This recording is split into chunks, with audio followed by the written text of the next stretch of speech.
এখানে হচ্ছে শোল মাছ দিয়ে আলু দিয়ে রান্না করা হচ্ছে। আমার রান্নাটা প্রায় কমপ্লিট হয়ে গেছে। এভাবে শোল মাছ দিয়ে আলু দিয়ে কারা কারা রান্না করে খাও অবশ্যই আমাকে জানিও। আমরা এভাবে রান্না করে পছন্দ করি। এভাবে আমাদের গ্রামের বাড়িতে আমার নানু, বিশেষ করে আমার নানু এভাবে করে শোল মাছ রান্না করে খাওয়াতো। আমার নানুর হাতের রান্না অনেক মজা ছিল। বাট আমার নানু এখন এই পৃথিবীতে নেই। খুব মিস করি আমার নানুর হাতের রান্না। তাই যখনই মনে চায় নানুর মতো করে চেষ্টা করি, কিন্তু হয় না নানুর মতো, হবেও না, কারণ আমার নানুর হাতে জাদু ছিল।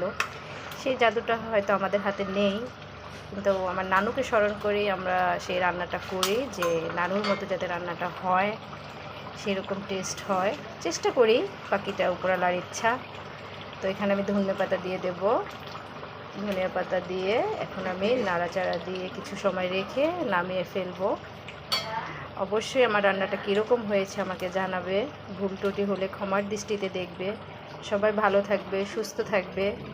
আল্লাহ হাফেজ। এই তো আমার এখন নাড়াচাড়া দিয়ে দিচ্ছি। এখন ধনিয়া পাতাটা মিক্স করে দিলাম। ধনিয়া পাতাটা মিক্স হয়ে গেছে। এখন কিছু সময় রেখে আমি নামিয়ে নেব। দেখো আমার রান্নাটা কীরকম হয়েছে। খুবই ঘ্রাণ বের হচ্ছে। ধনিয়া পাতার ঘ্রাণ, মাছের ঘ্রাণ, মশলা সমস্ত কিছুর ঘ্রাণ, খুবই সুন্দর একটা ঘ্রাণ বের হচ্ছে। আল্লাহ হাফেজ।